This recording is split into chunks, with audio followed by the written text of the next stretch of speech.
I mean, What do they think that is?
Anybody else want water? I'm good.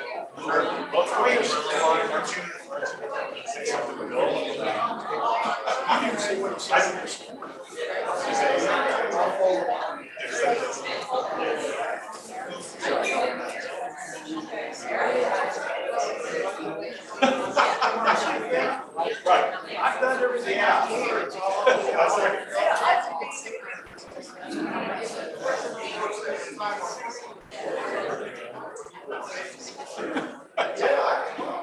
I'm so prepared.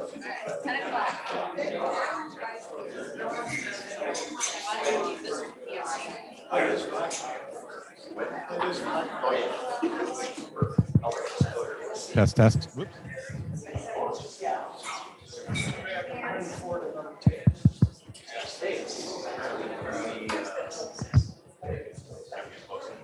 I'm right here.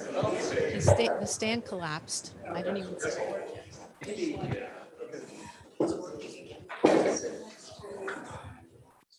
Good morning. Robert, are we good? Can I begin?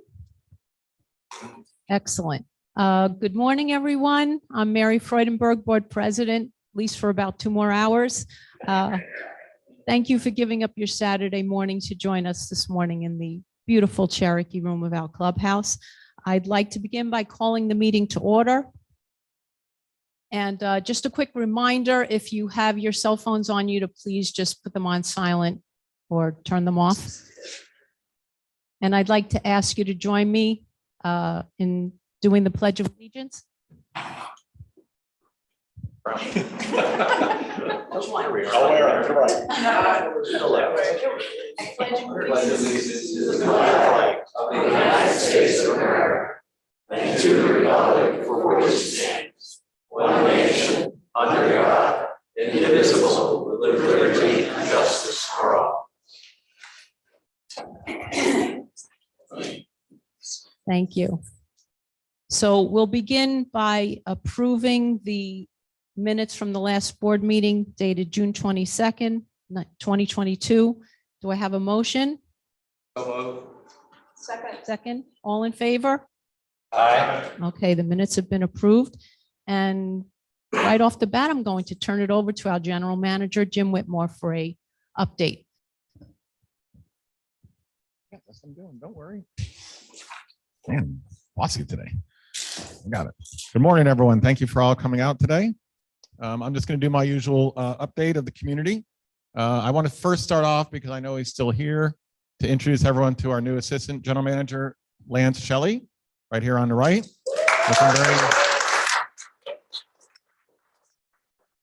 Very dapper today. I didn't know he's going to get so dressed up. Now I feel underdressed, but that's okay. So as of today, the good news is we have no employees out with COVID-19. As an update in the community, not that everyone tells me, but I have been getting quite a few emails and phone calls of people who have tested positive and in isolation. So I think there is it is sort of spreading through the community. You know, how severe it is, I don't know, but many more cases being talked about than the last few months. So try to do what you can to stay safe if you can. We also have a new person. Hopefully some of you have talked to her, Holly Long, in our administration office. We were able to fill that position. Unfortunately, we had a long-standing employee who had some medical issues and has not been able to come back to work yet. We wish her well, but she still is having some struggles there.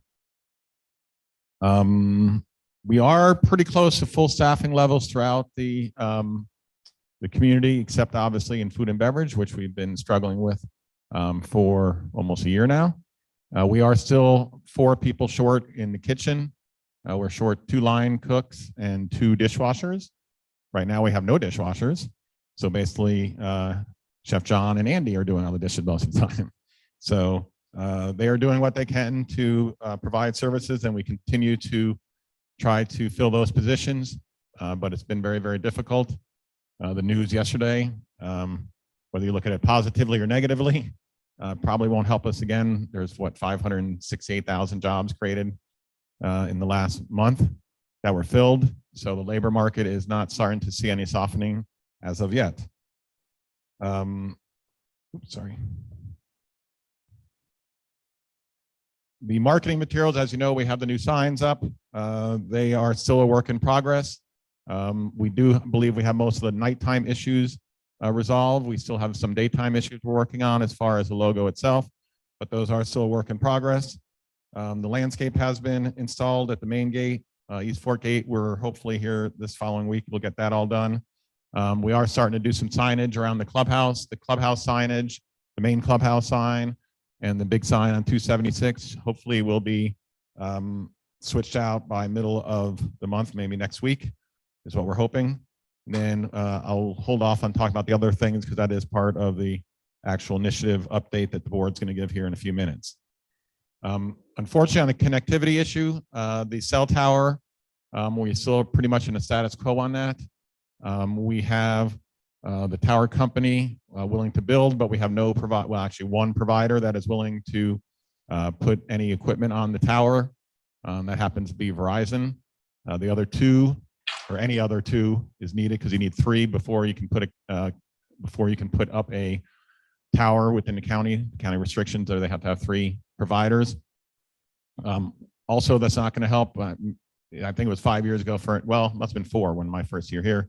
There was an agreement in place at one point between AT&T and the county emergency system where they were going to put a tower up by Cedar Mountain near the Cedar Mountain Fire Department near DuPont, which would also help try to get some coverage in the DuPont area. AT&T has backed out of that agreement. So right now there will be no tower erected there either. Anyone who has T-Mobile might notice that their service, and Verizon for that matter, like myself, may notice that your service actually got a little worse. And that is because the Penrose Tower that is off Crab Creek, that was a leased tower through American Tower. And the providers decided not to renew their lease and took their equipment down. So we're actually going reverse, where the providers actually are moving equipment as opposed to installing new equipment in new locations. Unfortunately, it revolves around the 5G rollout. All these providers are spending all their capital on the 5G, which is basically in all your more urban areas because they can hit more customers, right? So we continue to work on it, but it is a struggle as far as the connectivity with the cell phones. The clubhouse Wi-Fi, Robert was able to, that went down last week for a little bit. That is back up and running as well. And all the other Wi-Fi spots in the community are active and working well. Security, we are now fully staffed in security as well. We did add some additional cameras, which are available for the public to see now. Especially the 2 tennis court and pickleball courts were asked about because those people would like to be able to see what the courts look like in the morning before they have to drive from all the way on the other side of the community to determine if they're playable or not. So those all are available on the YouTube channel that we sent a link out for. We are adding now, hopefully in the next 30 days, you'll start, well, actually next week, anyone who lives on the west side will start seeing us clearing some area between Walnut Hollow Road and the Wanteska Park and the homes there. We are putting up a security fence around 2,500 feet of fence that will go up and actually connect to the fence that's by the mini sewer treatment plant that Carolina Water has. We'll pull off of their fence and then we'll go in all the way to behind the fire station and tie into them as well. So it's about 2,500 feet of fence, but we have to go in and clear about a 6-foot swath for the fence company to get in there and put the fencing up. So I believe Spencer's people will start that project this week. It'll probably be 3 weeks before the fence is in for them to start installing it. As you know, many know there was a incident within the community a couple of weeks ago with a drug arrest with a child who lives with their mother here in the community.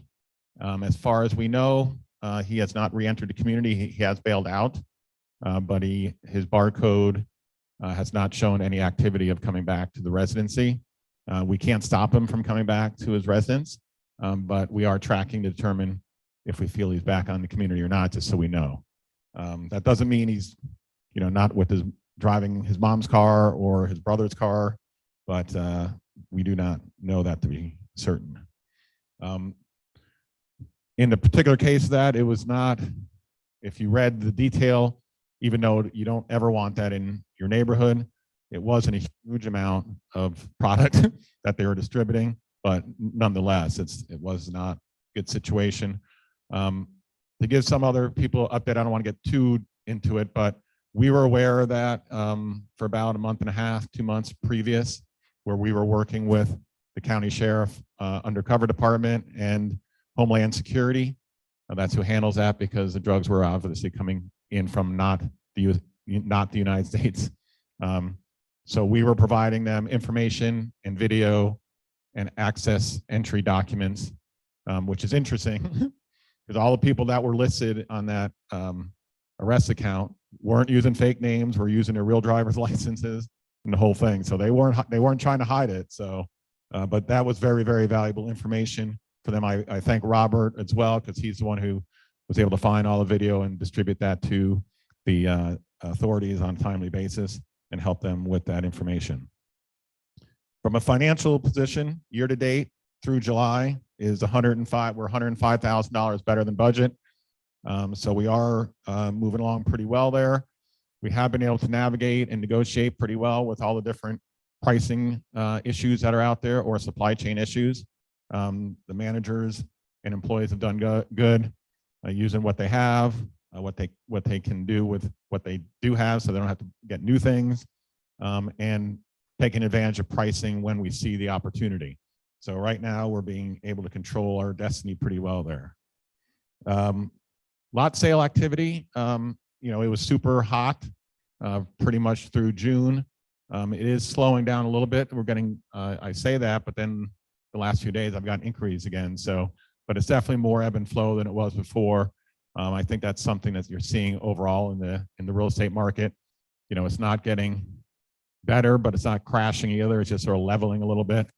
Pricing has come down a little bit, and the units may stay on the market a little longer, but they're still selling. I think we had, I just got last month's numbers. I think there's 10 or 11, last week or last month that closed again. So we had budgeted about 85 units to resell this year, and we probably will be able to make that number. Earlier in the year, we were worried about that because there's such low inventory, but we are still seem to be closing 8 to 11 or 12 units a month. So, so that's still a positive. Let's see what else. Facility Master Plan Committee, I see Chip is here.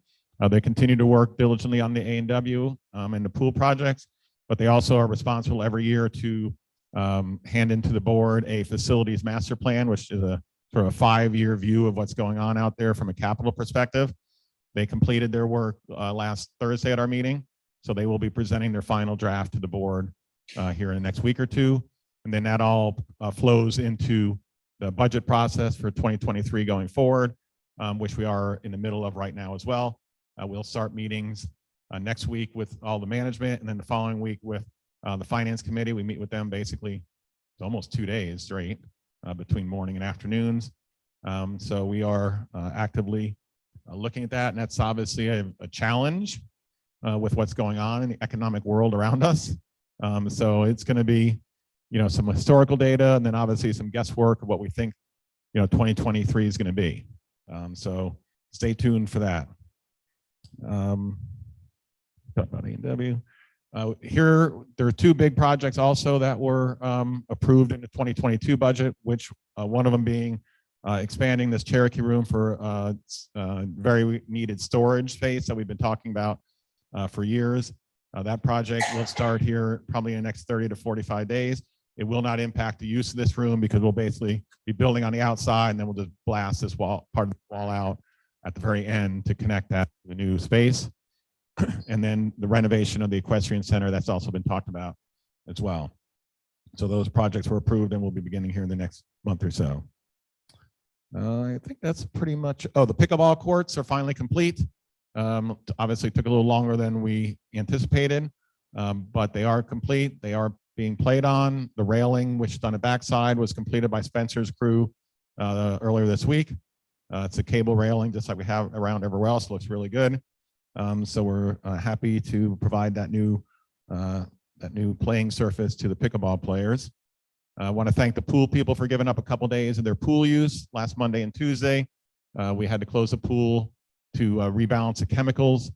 We dropped it about 2 feet. And the reason we do that, we could have done it strictly by chemicals with a severe shock, but that's not the best way to do it from an issue from the swimmer's perspective. So we dropped it 2 feet at the same time, took advantage of that and put the tiles back up that had fallen off on the entry side. So all the tiles are back up on the pool as well. And then we continue repaving the roads. That will continue. And that's all my report has for today. Thank you.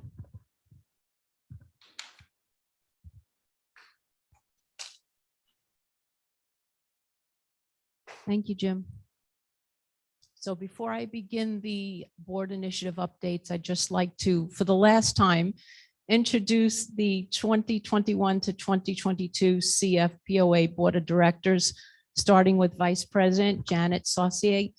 I used to say treasurer for life, Jim Ungaro, but it's treasurer for like the next hour and a half, Jim Ungaro. Our secretary, Dick Benson, and directors, Shirley Hoblane and Brian O'Neill, and director Brent Ziegler could not be with us today because he's traveling. And with that, I'll begin the presentation on the board initiatives.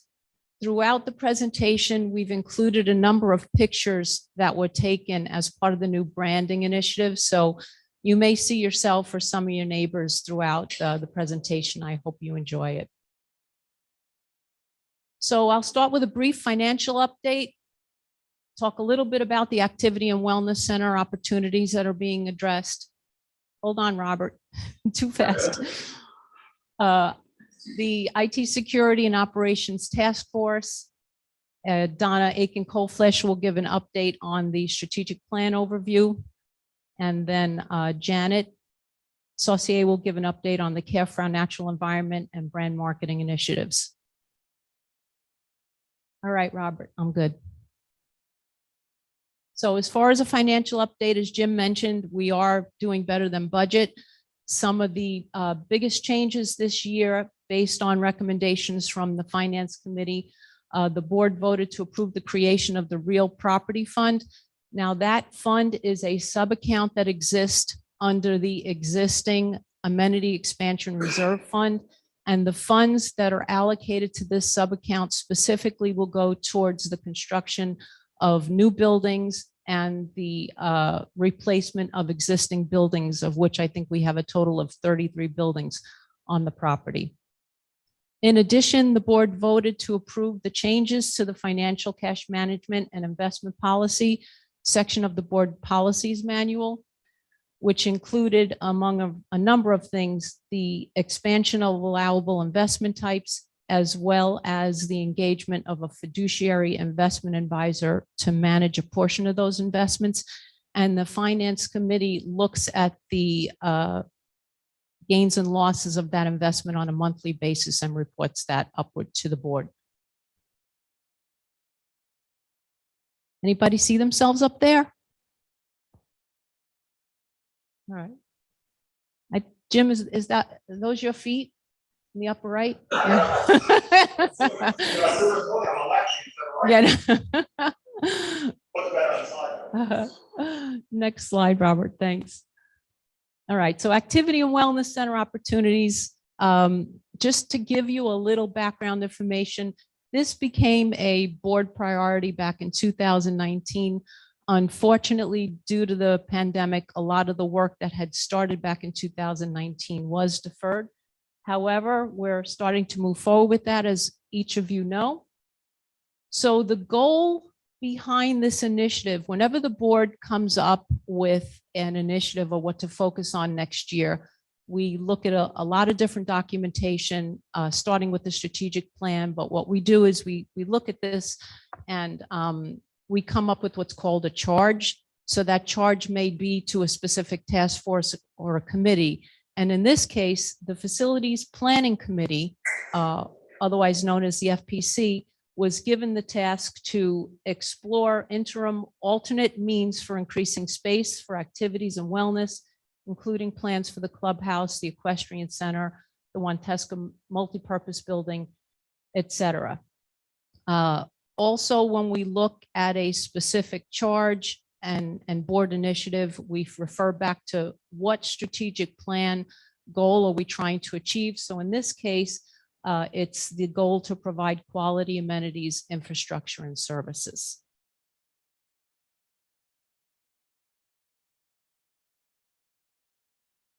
So what's been done so far this year? Well, we did the Aragahi Park improvements were completed, which included adding that second covered pavilion. And wow, did they not do a fabulous job? It looks like it was done at exactly the same time as the first one.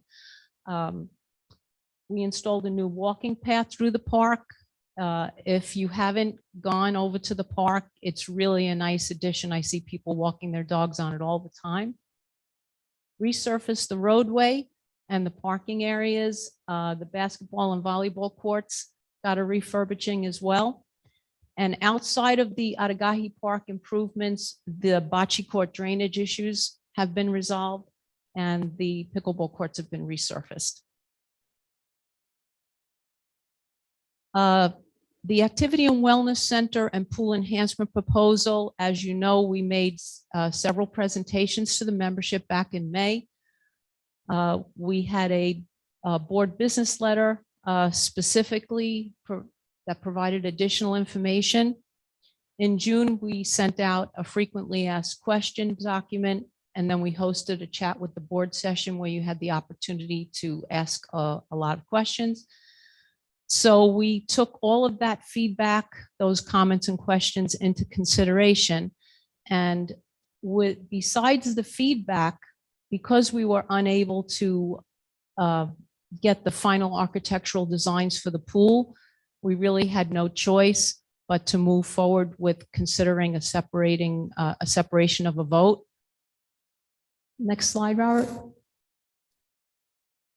So as I said, we decided as a board to bring two separate proposals to the membership. So we're going to bring you a proposal for consideration on August 22nd that specifically is about the Activity and Wellness Center only. And then in the interim, we're going to continue obtaining final designs and architectural designs and costs for the pool so that we can bring that to you for consideration at a future date.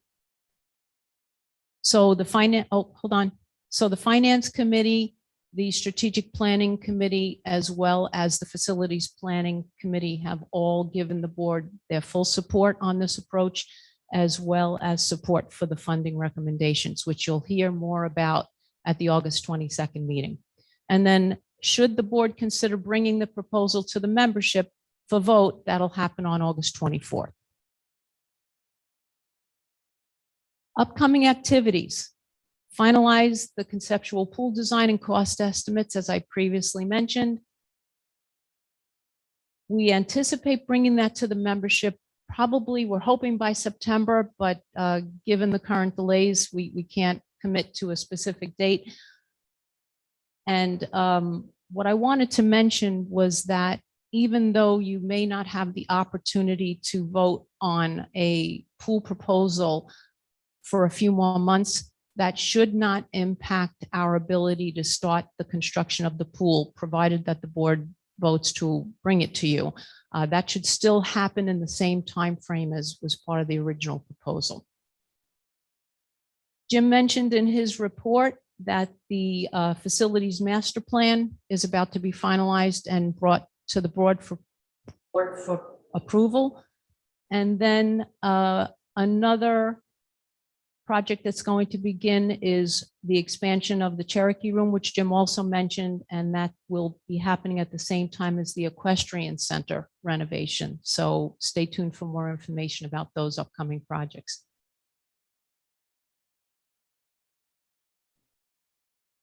I can't ask anybody if you see yourselves in those pictures. All right, just A brief update on the IT Security and Operations Task Force. We did have an IT penetration test done earlier this year. We also implemented a secure document storage solution for all of the CFPOA permanent committees. So now we have a secure shared drive where we load documents so that as permanent committees and boards transitions, those documents are all held in a safe one-stop shopping place. And then a IT ransomware insurance position paper was drafted for the CFPOA board and the GM for review. Upcoming activities for the ITSO task force. We're going to receive the final report on the IT penetration test sometime, hopefully this quarter. And then we'll make recommendations based on the findings that come out of that report. We are going to revise our IT assets inventory list also later this quarter. And then we're going to begin drafting an IT policies and procedures manual, probably sometime starting in October.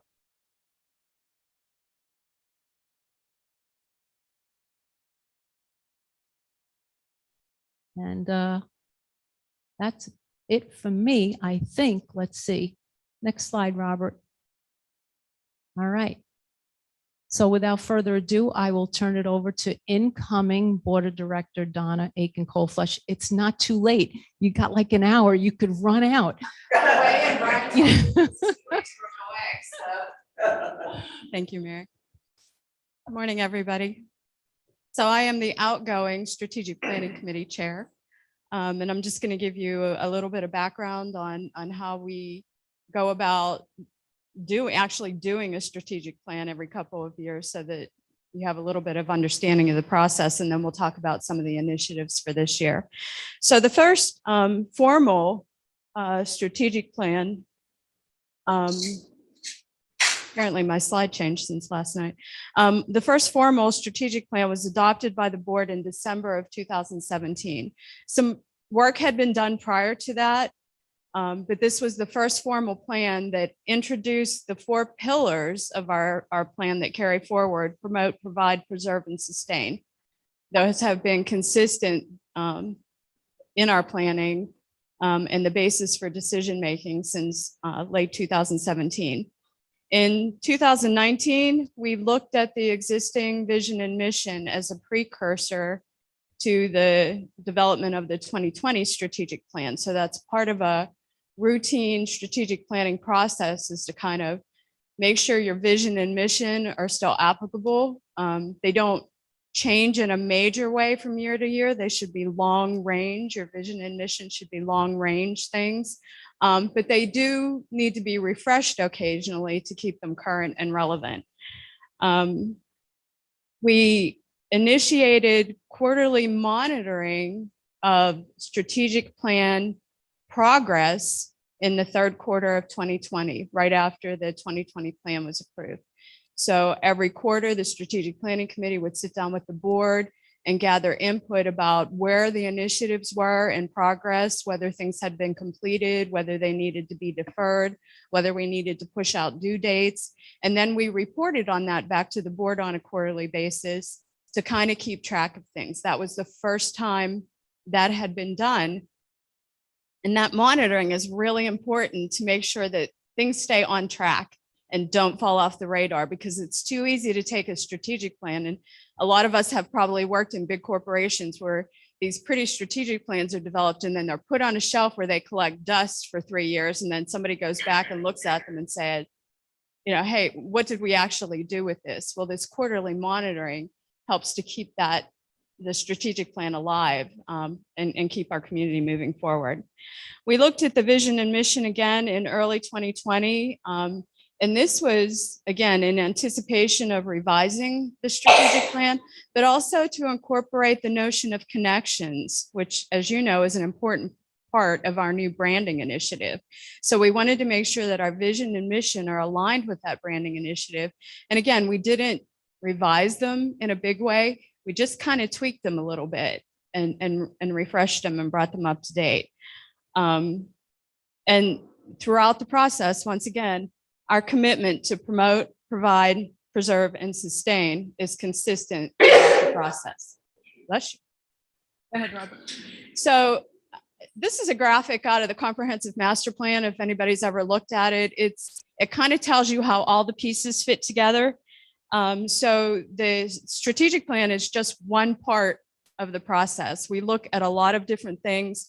Facilities master plan is there, the capital improvement plan. We look at annual budget and 5-year financial projections, the reserve studies, what we used to call the golf course improvement proposal. So this is all part of the strategic plan is all part of a bigger picture that the board uses, again, for decision-making moving forward. Go ahead, Robert, thanks. So just an idea of all the stuff that strategic planning looks at when we're revising the plan every couple of years. First of all, we look at survey data and feedback. We look at a lot of survey data and feedback. We have survey data dating back to 2014, as far as I have seen. And we don't just look at it in a bubble. We look at trends. We look at changes in the community. We look at changes in member feedback. And when I'm talking about feedback, I'm talking about your written comments. The 2020 Homeowner Survey alone, we had 90 typed pages of written feedback from you all who participated in that. And we appreciate that. And we take that and we analyze it individually and as a team and with the board and go through it and bucket it and say, how does this play into what we want to do moving forward? We went back and we look at our quarterly monitoring reports that I talked about just to see, what's been accomplished, what was left on the table, what needs to carry forward, what can we drop because we have this is done and we don't have to keep monitoring it. We get direct input from the board of directors. Something new that we did this year is we had a focus group with some representatives from the other permanent, some of the other permanent committees. And we really want that to set the baseline for more collaboration between the permanent committees in the future. We wanted their insight. Where does A&E want to see our community in 5 years? What's finance looking at for the future? What's facilities planning looking at in the future? We spent a couple hours with them one morning. We got some unexpected and some really, really good input for the strategic plan. We were very excited about that and hope that sets the baseline for more collaboration in the future. We look at the facilities master plan, the capital improvement plan, which was done in 2020 and is scheduled to be updated here in the next year or two. We look at the financial projections and reserve studies. We also look at benchmarking. We look at other comparable communities and what they're doing in terms of amenities and construction and what other communities like ours are doing. So at a high level, that's at least part of the stuff that we look at whenever we're revising the strategic plan. Go ahead, Robert. Thank you. So I'm going to go over the whole strategic plan will be on the member website for you all to look at sometime next week. What I'm going to touch on today are 4 of the major multi-year initiatives. Our strategic plan has matured over the years. It's gone from a lot of tactical and operational stuff to truly strategic initiatives, and that's a good thing for Conisty Falls. This first one is probably the single most important initiative that you'll see in the strategic plan this year. And this is a cross-disciplinary study to determine the targeted total number of homes that we want on our community at final build out. So right now, I think we have around 450 homes. 1,432. 1,432. And the number we've played with, and if you look at the comprehensive master plan, the number we've played with at total build out is 1,800 homes. And I don't know about you, but when I sit back and think about adding an additional 400 homes in this community, my reaction is, where are we going to put them? And do we want that density within our community? You know, what is our members' expectations? This project has a lot of tentacles. We need to look at financial ramifications and what impact will that have on our revenue if at some point we reduce the number of homes that we want at total build out. We have association owned lots. We have privately owned lots. We have, you know, what's the impact on our natural resources if we add 400 more homes? What is the impact on our amenities? This is what I like to call, and my strategic planning committee members will laugh, but this is what I call a non-trivial task. We're targeting probably 2025. So this truly is a multi-year initiative. It's going to take a couple years to go through this. And we're looking at naming, you know, we'll put together a charter for it. And this will be an ad hoc task team. And it won't be, you know, it'll be cross-disciplinary and it'll be, you know, members of facilities planning and strategic planning and members of the community. This one is a big deal. So, and important for all of us, I think. Go ahead, Robert. The next one, and again, these are based on your member feedback. So another initiative is to conduct a thorough and objective assessment of the clubhouse and food and beverage operations. And the objective here is to balance member expectations and financial considerations. Again, this has a lot of tentacles, especially in our current market with supply chain issues. You guys weren't shy about your input with respect to food and beverage operations, and that's a good thing. So there's a lot of material here to work with. And I can tell you that our new assistant general manager, Lance, in the short time he's been here, has already identified a lot of the stuff that you told us about in your survey feedback. And this is on an informal basis, this is already happening. We're targeting the end of March right now of 2023 for a final report on this. But there are a lot of moving parts to this one, and it's important to the future of our community. Next one. Whoops, go back. All right. So y'all know that we chartered a new natural resources stewardship committee. I guess it's been a year already, hasn't it? About a year ago.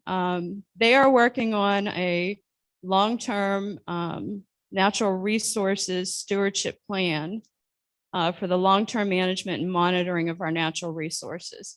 So they're working on the precursors to that right now with the asset inventory that's going on with Equinox Environmental and the iNaturalist app that some of you are using to identify our natural assets throughout the community. The target date on this is December of next year. So there's going to be a lot of thought and work that goes into the natural resources stewardship plan. Graham Smith and his team are doing a great job with this. And I look forward to the plan. You know, we'll include wildlife management, water quality, a lot of different things that you all have been asking for. So that's important. Next one. And last but not least, again, we heard you loud and clear when you gave us your feedback on the architectural environmental rules. There are a lot of rules and regulations and processes. So the strategic plan includes an initiative to do an objective review of those and the processes with the objective of streamlining them and simplifying them. And we want to make sure they're aligned with the Natural Resources Stewardship Committee initiatives along with Firewise. So I can tell you that the A&E committee has already been working on some of this and the board has seen some recommendations from them, but we want to take it a step further. Again, this is a 2-year initiative, we think. And we want to name a cross-disciplinary task team that includes facilities planning, natural resources stewardship, judicial, Firewise, administration, all the right players. And this is a business process initiative in that we're not just looking at the rules and regulations, but how they interact with each other. Because my feeling is right now, if you look at some of these, the way they have evolved over the years, and we kind of you know, revise this section for a particular reason, or we put a Band-Aid on this section or whatever, which is normal, I'm not criticizing, it starts to look like a spaghetti model when you start mapping it. So we want to kind of simplify that, make it easier for members to understand and prospective members to understand. And a big piece of this will be eliminating those rules and regulations that no longer make sense or that are just unenforceable. That will help to simplify the whole thing. So those are the top 4 initiatives in the strategic plan. Like I said, it'll be posted on the member website coming up next week. I do want to thank the SPC members, some of whom are here today. So Jackie Pollock, Steve Kimmel, who is the incoming chair of the SPC. He's still thanking me for that. Elena Harbeck, Mark O'Donnell, Cindy Anderson, and Kathy Halpert, Wes Davidson. Go ahead, Robert. And a big thank you to Mary Freudenberg and Jim Whitmore. Mary has been our board liaison for the past year as the board president. And Jim Whitmore, the 2 of them sit in every single one of our meetings whenever they are available to do so. And their input and guidance has been invaluable to us over the last year. And we appreciate both of you. Thank you. And now I think Janet is up next.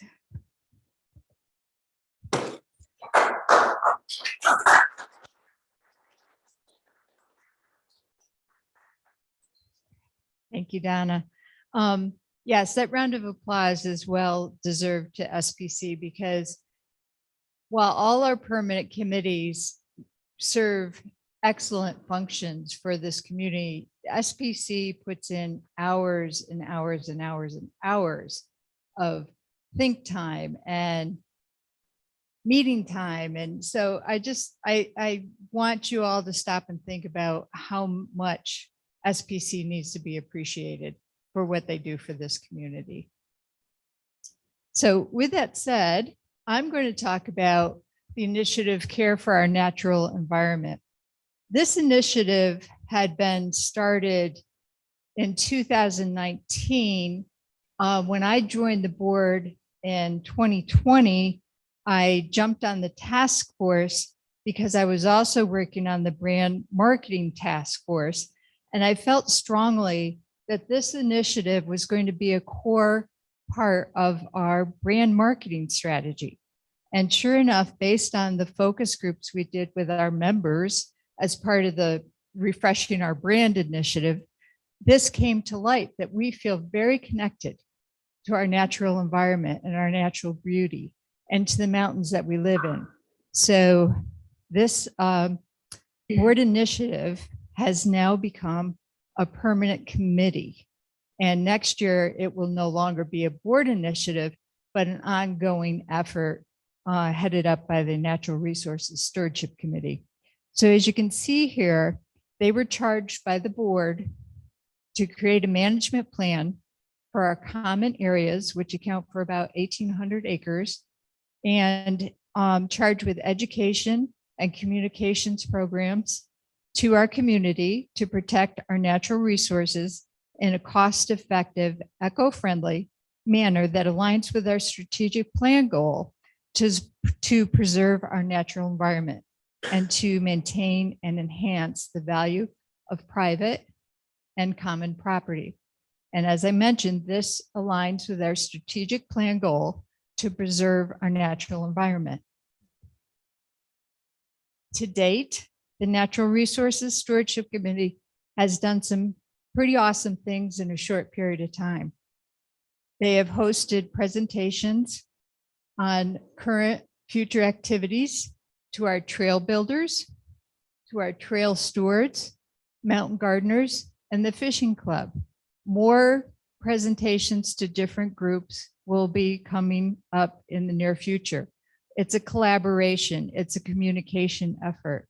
Our natural environment is going to be preserved by a village, not by just one committee. They have conducted member interpretive excursions that have included one on wildflowers, birds, trees, and a presentation about our bears that was attended by nearly 200 people here. So it's very obvious you care about things that involve our environment. They have ensured that our Hemlock Treatment program continues in our common areas. Hemlock Friends, which was the beginning of the treatment, even the treatment program, even before the Natural Resources Committee was formed, we have so far treated more than 1,300 trees from the woolly adelgea infestation. And if you're not familiar with that, it's a very serious, it's an aphid type bug that will eventually kill a hemlock. So we're making the effort where we can control in our community the infestation.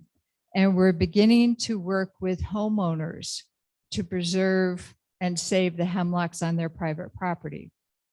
The NRSC has also formed task force to address concerns, issues, should they be identified, with our water quality, not the potable water, but our waters like our streams and our lakes, and also wildlife management, identifying strengths and weaknesses. So upcoming activities are going to be to continue to promote our members, our citizen scientists, to participate in the iNaturalist app, which you can find information about that on our member website. If you go to the Natural Resources Stewardship Committee page, there's a link there about, and it's titled Conisty Falls Biodiversity Exploration Project. And in that PDF, you will find information about how you can become a citizen scientist and go out and look for species, whether it be flora or fauna, photograph it, put the photo into the app. It then will help you identify that, and it will post it. You can become part of this community, this online community for Conisty Falls. It will post it, and we're creating this collection, this database of our flora and fauna.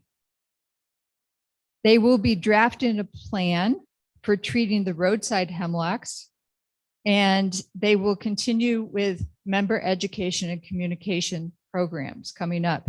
We have a North Carolina Resource Wildlife Commission representative coming in to make a presentation this fall about wildlife management. So I think that will be very well attended. Other activities coming up, they will soon be putting out a member survey to better understand what is important about our beautiful natural environment to our members. What are the priorities to you? What do you feel the attributes are that we need to focus on? They will also, as Donna mentioned, they have already begun work and will continue to work on a stewardship plan. And we'll be reviewing preliminary findings from the Water Quality and Wildlife Management Task Forces. So we want to thank that committee and give them well wishes going forward, because they have a lot of work to do and it's not easy work. So as I mentioned, I was also a member, have been a member and continue to be a member of the Brand Marketing Task Force. And I'd like to bring you an update on where we are with that. So this became an initiative in 2020, the year that I joined the board, and it was a good coincidence, perhaps. I'll say coincidence or planned coincidence, maybe those people who encouraged me to join the board.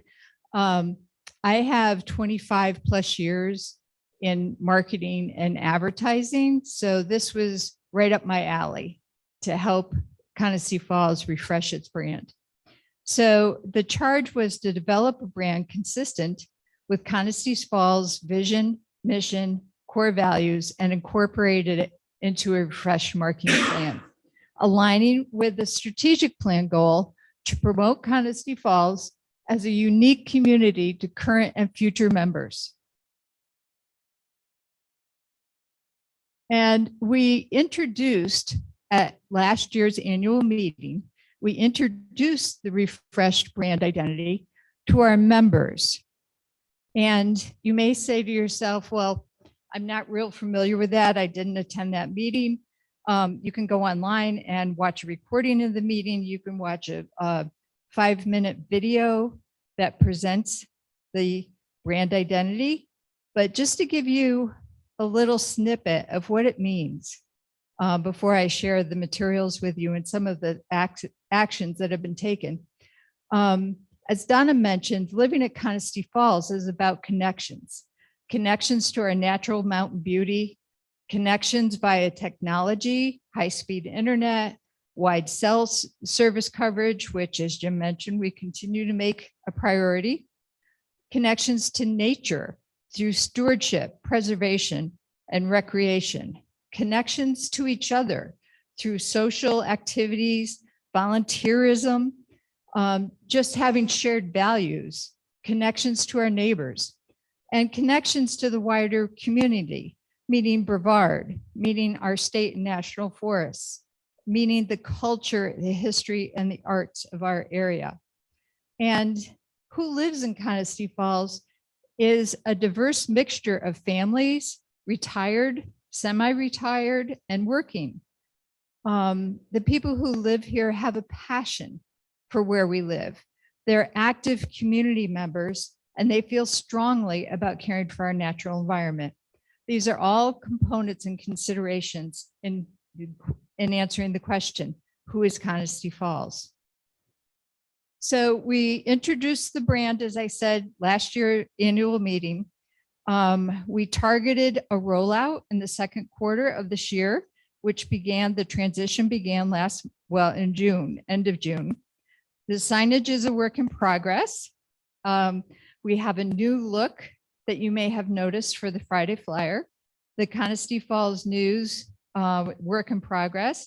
The Clubhouse News you may have noticed. Our dining menus will soon be coming out with a new look. There's merchandise with our new logo now available in the Pro Shop. Go down after the meeting and take a look around. We have new staff apparel, name tags, as I mentioned, the menus, glassware, cocktail napkins. You see on our doors today, there's new decals. We have the new look incorporated on our social media and our letterhead and business cards. Here's one statement a positioning statement that you will see throughout our materials as they roll out, whether that be on the website, a brochure that will be given to realtors to share with prospective buyers, whether it be the golf brochure. All of this will be integrated so that Conisty Falls has a single voice. Conisty Falls, natural assets, thriving community, unparalleled beauty, spacious property, stunning views, and small hometown feel make it a one-of-a-kind community in North Carolina's Blue Ridge Mountains.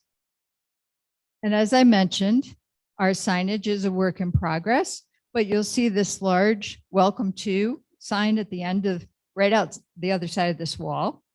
The golf shop, new signage, clubhouse signage, East Fork Gate signage. You've also, next slide, Robert, thank you. You've also seen the signage at the main gate and the East Fork Gate. Next slide, thank you. And next slide, Robert, thanks. And here's our social media. This happens to be our Facebook page, the letterhead and business cards, and what the Overlook Clubhouse menu header will look like. So upcoming activities. Things will be coming along here. Work in progress is a new brochure for golf, for our general property, a fact sheet that will be easily given out to realtors in the new pocket folder, posters, a new community map. I don't know about you, but I can't even read the type in our community map, that little trifold. So we're coming out with something that's going to be very usable, user-friendly. hiking trails, refreshed billboard designs will be coming along, as well as a new public website, followed by a new member website. This will give you a glimpse of what the new material is going to look like.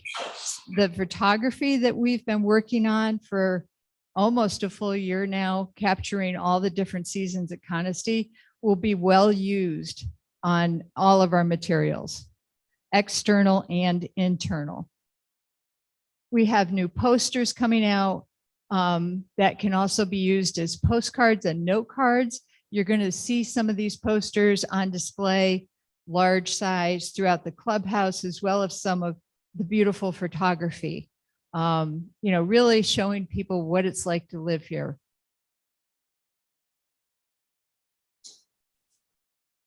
And our member website, this will be the landing page. And again, you see our positioning statement right up front and center. This will feature the new photography and some short videos, updated content that speaks to our refreshed brand identity, improved navigation for both websites, and we will now have a single website, .com site, that you as a member will go to and log in to get to the member only information, rather than having a .com and a .org. And I'd like to share with you, this is a video that will, sorry, Robert. This is a video that we'll be using in our promotional materials, including on our website. And you may have seen it before, but we keep updating it with new video that we've taken here.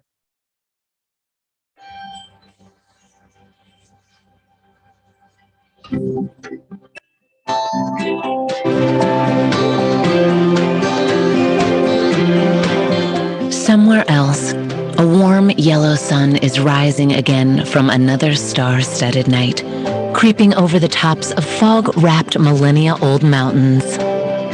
Sparkling waterfalls quench the land's thirst for growth and adventure. Birds and bees and the like spread the seeds for future spectacles of color and fragrance. Somewhere else, people are having the time of their lives. Hooks are being baited and cast in an ever-widening arc. Pickleballs are energetically volleyed back and forth. The great game is being patiently played on well-manicured and ever-challenging links. Trails are being trekked and on occasion created anew where none existed before. Somewhere else, artists of varying stature and vision are capturing Mother Nature in her most impressionable state. They are swimming and diving in deep mountain lakes, exercising their bodies, minds, and spirits in an ever-expanding variety of ways, exchanging greetings from afar and near, bidding each success in having another perfect day.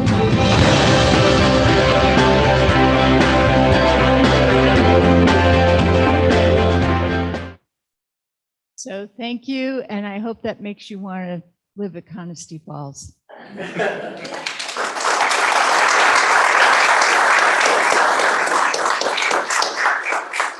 And I'm going to turn the mic back over to our president for now one more hour. Hopefully not that long. Thank you, Janet. So just a few quick closing remarks before we move on to our permanent committee acknowledgement section of the meeting.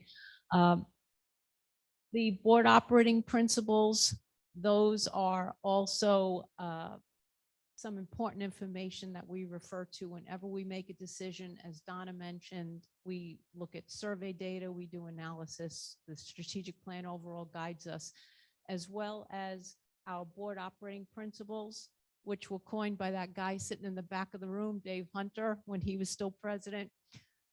So balance owner priorities, take care of what we own, and plan for our future, and build strong, positive relationships. Again, just to summarize, your CFPOA is in great shape financially with strong liquidity and little debt. And just one final thank you so much to all our members for your trust and continued support. And we are going to now move the meeting to the Board of Director transition. And then we'll follow that with the permanent committee acknowledgements. And then at the end, we'll take questions and answers.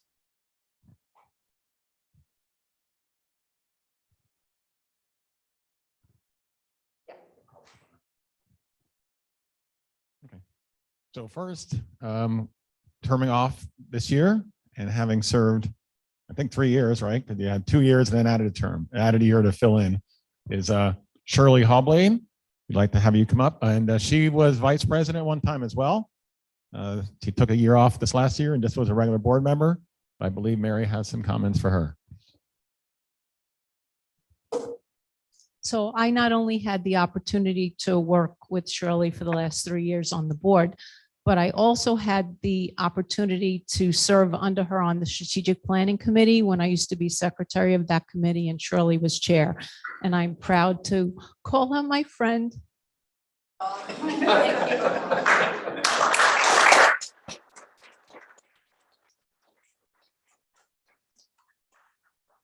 you. Thanks very much.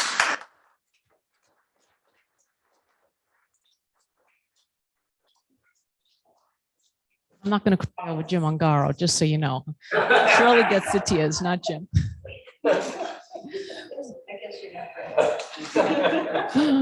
All joking aside, Jim Ungaro, it has been an absolute pleasure to serve with you. Think puppies, Mary.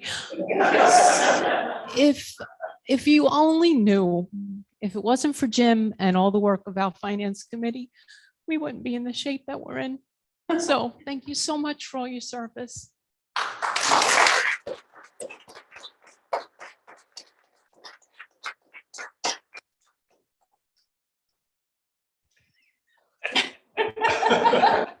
And now, last but not least, I don't even know if I'm going to be able to continue this.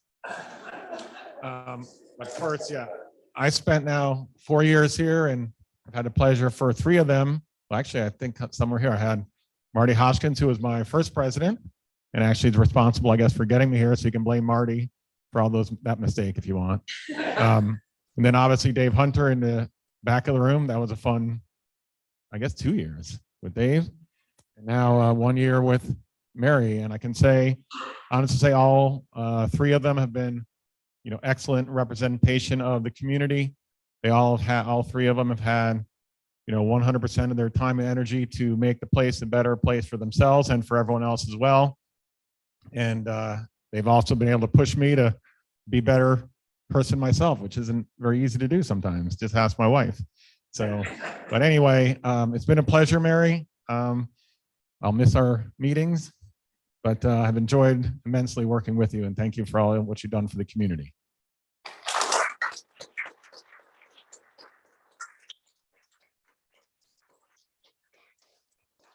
You can use these later tonight. She wants to, oh man, she's like my dog. There's no wine in here? 3 years on the board and I don't even get one freaking bottle of wine. It really should be like a case. Yeah. I'm gonna guess that all 3 of you will have one soon. Oh my goodness, I'm just kidding. Thank you all for your support. I could never have done what I've done the last 3 years without this team behind me. And also, as part of the transition, I'd like to welcome our new incoming board members, Donna Aiken-Coleflesh, who is coming to us, as she mentioned, who is the previous chair to the of the Strategic Planning Committee, Ann Sanders, who comes to us from the Judicial Committee, and then finally, last but not least, Bob McGinnis, who comes to us from the Finance Committee. So welcome. I wish you the best of luck over the next 3 years.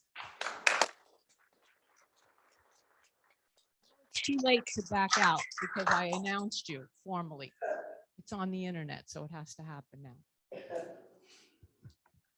Next thing we have is the permanent committee. Yes, that's you. Yep. Okay. So one last thing before we jump to the question and answer segment of the meeting.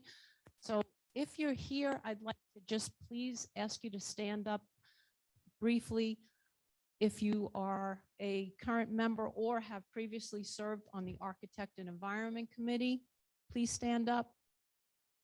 The Audit Committee, please stand up. Okay, I'll let everybody get up and stretch in a minute if no one's here, but the Election Committee, Facilities Planning Committee, Chip, please stand up. Marty, thank you. The Finance Committee, Steve's here. Steve in the back. The Judicial Committee, you can stand up, you're still officially, unofficially, yeah. The Natural Resources Stewardship Committee. Strategic Planning Committee, I know we've got a lot of members right on that side. Thank you so much. And then although the management committees like the Beautification Committee and Firewise report directly to Jim, if you serve on one of our management committees, or if you volunteer on next door to make sure that things run smoothly, please stand up so we can acknowledge you and thank you for your service. And then finally, our annual volunteer picnic will be taking place sometime this fall. So for those of you that are volunteers, look for that invitation coming your way in the next few weeks. I think it's tentatively September 10th. September 10th, mark your calendar. And then finally, I just wanted to say thank you again to my fellow board members, to past presidents, past board members who have supported me, my family. I have 2 children that live with me here in Conisty. One's 28 and one's 25. I know that I'm 32, so if you do the math, it doesn't add up. But thank you for sharing me with the community. I said to my husband yesterday, I said, we're going to have all this time together. We'll be together 24/7. And he turned around, he said, I think I'm going to hike the Appalachian Trail starting tomorrow. So, but thank you for, guys, I know you're listening. Thank you for sharing me. And I guess we'll turn it over to Q&A. Oh, look what someone bought. See the best.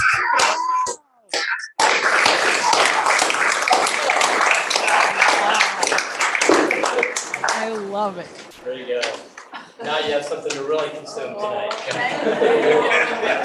Thank you so much. So that it doesn't fall over. There's a lot in that. All right, so at this point, I guess we'll do Q&A, and then after Q&A, we will bring the new board members up and do the transition. Yes, if anyone has a question, please go to the microphone. Let me make sure it's on. Hold on. Just one. Just want to make sure it's on.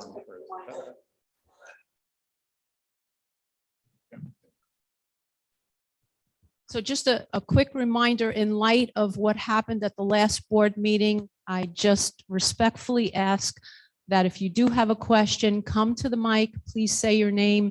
And if you are not in a position to ask your question in a respectful, timely manner, then I ask you to kindly not come to the mic. Thanks. Fire away, Marty.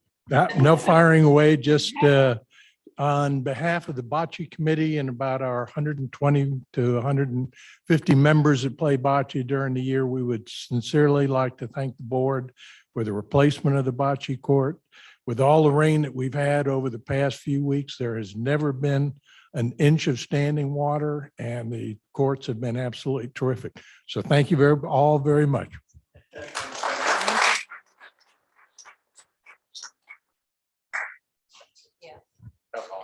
And just a quick acknowledgement, most of the thanks should go to Spencer, who's head of our maintenance crew, and his team. Brent West. I've been here for 12 years and seen a lot of positive changes. I'd like to thank the board for all the hard work and labor and hours that have been put in to make this a beautiful community to live in. Question about the build out. I'm hoping that the build out and the inform the community and the world out there about Conisty, that they're in alignment, because it sounded like, where are we going to put the other 400 houses? So it looks like build out is at 1,800. And question is, I've always heard we're around 4,000 acres. What is the acreage owned by private? So in other words, how much of that is 4,000 is common and green area. So if you remove that, how much do we have left? And of how much we have left, how much of those 1,400 homes control? And that how much acreage does that leave? And then the second question was, we spent a few $1 million to improve the Walnut Hollow gate side. And the big push was that's where the property for the build out was going to be. So how much do we have left over there? Right. So those are my two questions. Okay, and I'm not sure I can give you exact, if I can get close, I think. So there's 256 lots that are privately owned. To be honest, I've not added up all that acreage to know exactly, because some are half acre, some are 0.8, but I could get that information. So, but potentially the private lots, I would say, and some of the realtors here, probably 75 or 80% of the private lots are probably relatively easily buildable. There's a few that are probably challenged, like some of the CFPOA. So realistically, rough numbers, let me switch.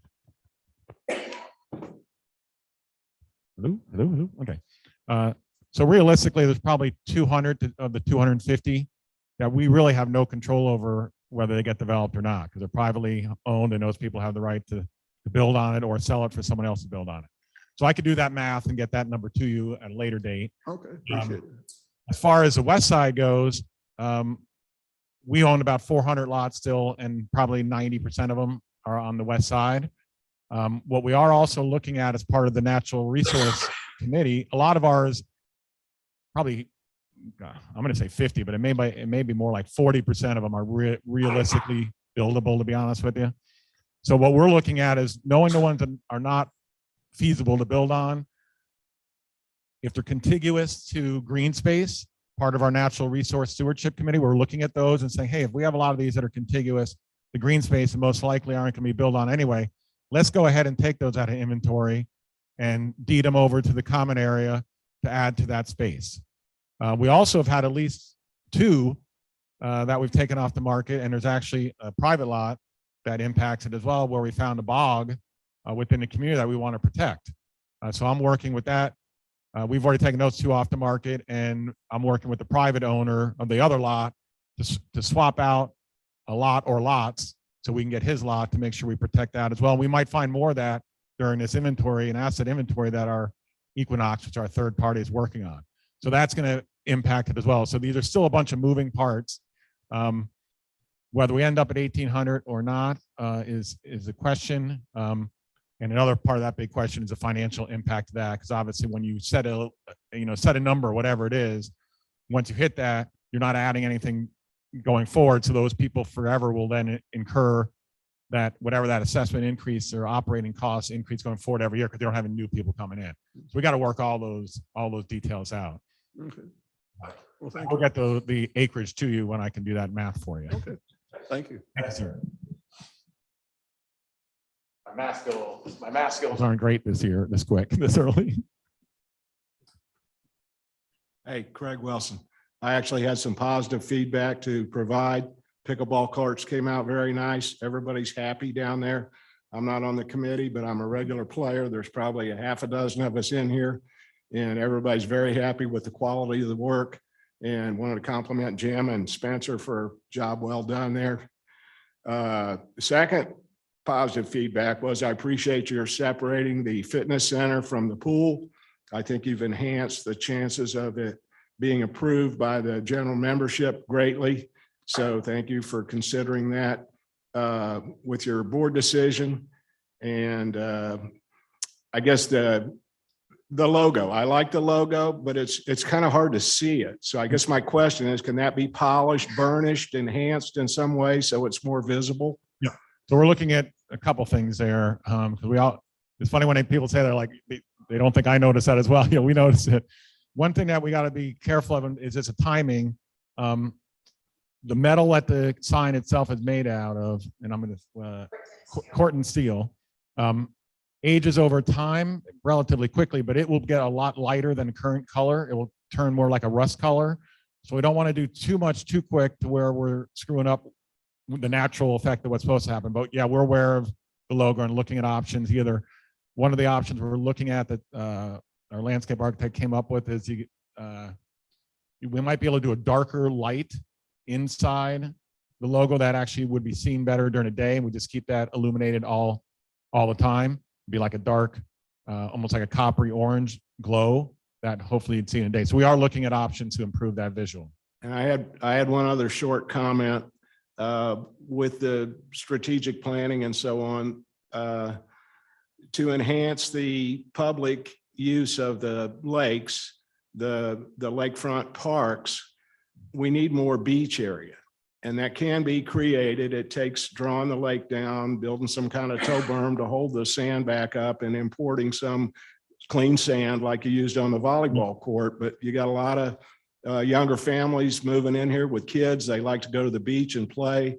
That one little area at Aragahi is very packed with users. And I'm thinking the other lakes like Tioga has room to put in a beach. Wantasca, that's something to consider. That's a minimal cost that would enhance the use. Thank you. Yeah, good point. And actually, I was at Toccoa Dam area, and that used to have a little better beach area than it has now too. It's just eroded over time, and we're looking at revamping that and improving the Toccoa Dam one right away. But I do believe there are other opportunities for that as well. So good point. Thank you. Thanks, Mr. Wilson.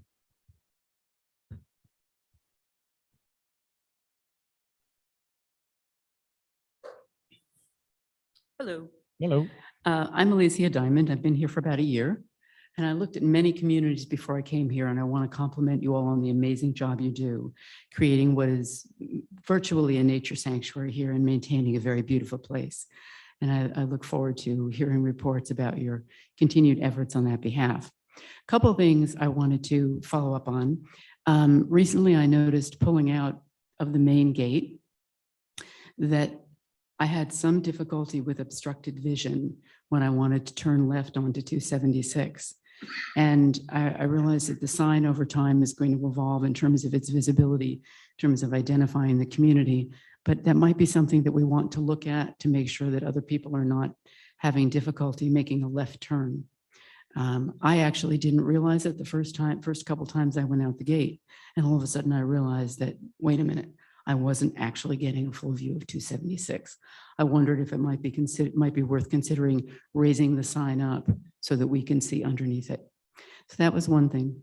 The other thing that, as I was listening today, there's frequent reference to the equestrian center. I would love it if there were an equestrian center here. I know there's a barn. Yep. And I'll also mention to you that this might be an opportunity that you might want to consider going forward in terms of marketability of the community. I understand that at some time in the past, you decided that it was not appropriate to house horses here. However, in this region, there's a great deal of interest in trail riding. And Conisty might offer some opportunities for people who come from other areas and would like to participate in equestrian sport. It could be an asset to the community. Thank you. Thank you. Welcome. Oh, no.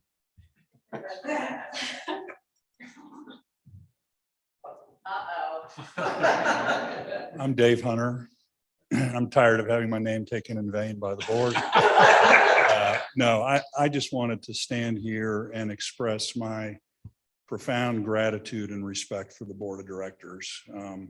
All of you that are going to continue to serve, those of you that are beginning to serve, but most specifically, those of you that are leaving the board. I had the pleasure of serving with Mary and Shirley and Jim on the board, and each of these people were precedent setters in their service to the community.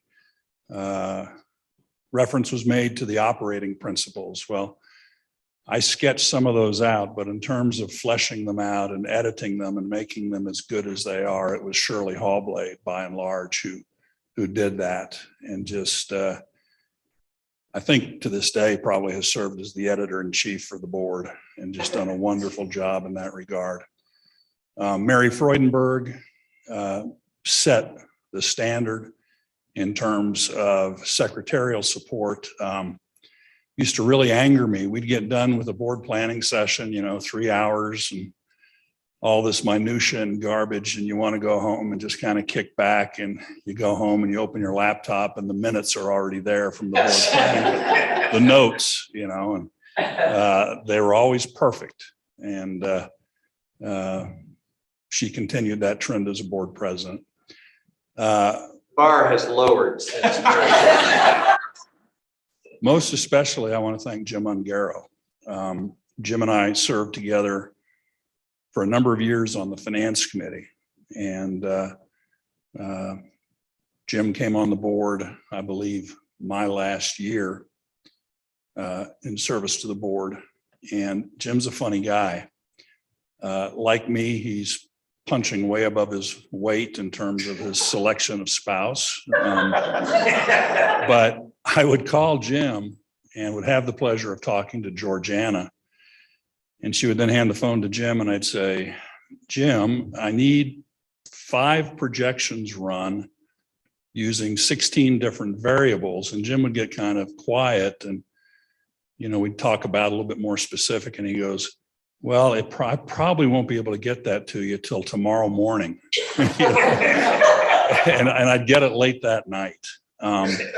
So the work that Jim has done in service to this community is just unprecedented. And I've assured the new board members that Jim is going to continue to answer, or Georgiana will hopefully continue to answer the phone and hand it to Jim, and Jim will be willing to provide that support. But kudos to you, thanks to you, just total gratitude and respect for the work that you do. And our community is in really, really good hands, as well as our general manager, Jim Whitmore. So thank you all very much.